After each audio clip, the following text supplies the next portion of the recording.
शरीर की चुंदरी में न जाने कितने प्रकार के दाग लगा लिए और उस परमात्मा का भक्ति भजन भूल गए।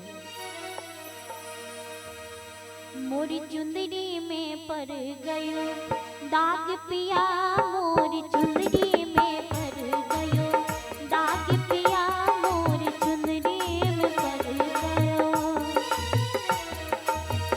दाग पिया, हो दाग पिया, दाग पिया, हो दाग पिया, मोरी चुंदरी में पड़ गयो दाग पिया, मोरी चुंदरी में पड़ गयो दाग पिया, मोरी चुंदरी में पड़ गयो।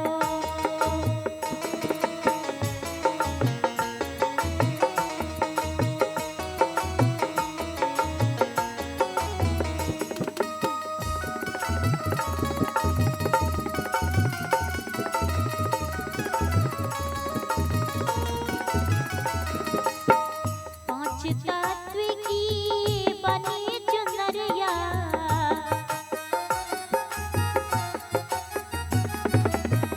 बनी रे चुनरिया, हाँ बनी रे चुनरिया, बनी रे चुनरिया, हाँ बनी रे चुनरिया।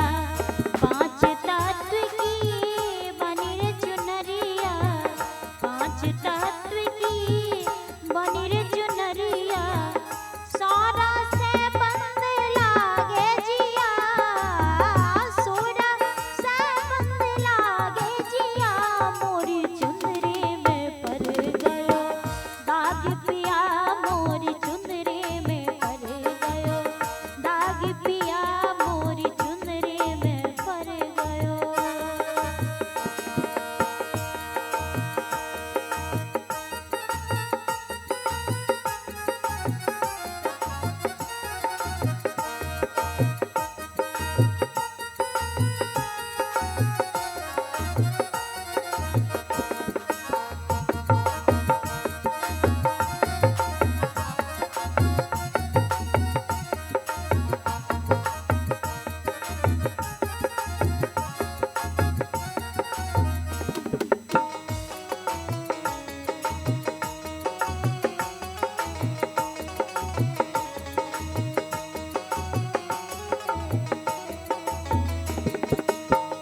यह चुनरी मोरे मैं केते आई, मैं केते आई, हाँ मैं केते आई, मैं केते आई, मैं केते आई। यह चुनरी मोरी मैं केते आई, यह चुनरी मोरी मैं केते आई। ससुर में मनवा खोए दिया, ससुर में मनवा खोए दिया, मोरी चुंदरी में पड़ गयो दाग पिया, मोरी चुंदरी में पड़ गयो दाग पिया।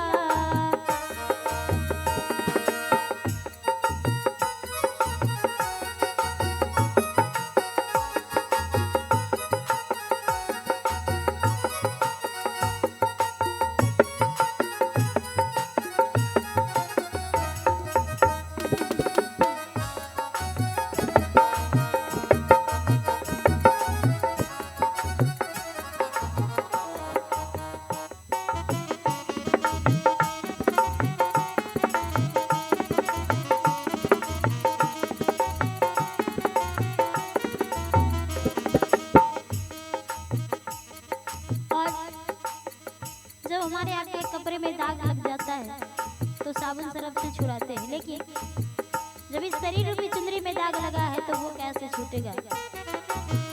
मली मली धोवे दाग न छूटे,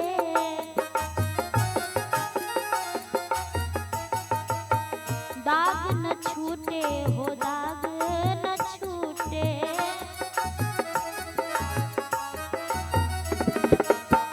मली मली धोवे दाग न छूटे, मली मली धोवे दाग न छूटे।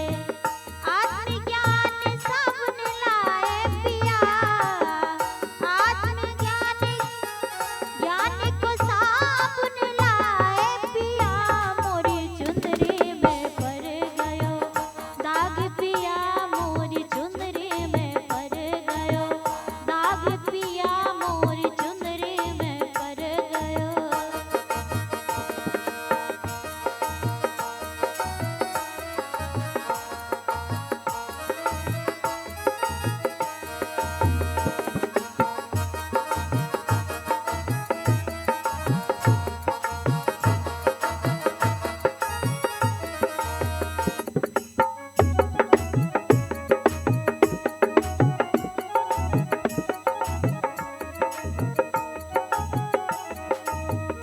कहे कबीर दाग तब छुट्टी है,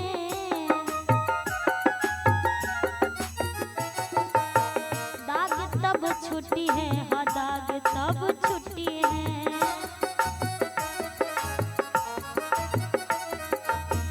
कहे कबीर दाग तब छुट्टी है, कहे कबीर दाग तब छुट्टी है, जब साहे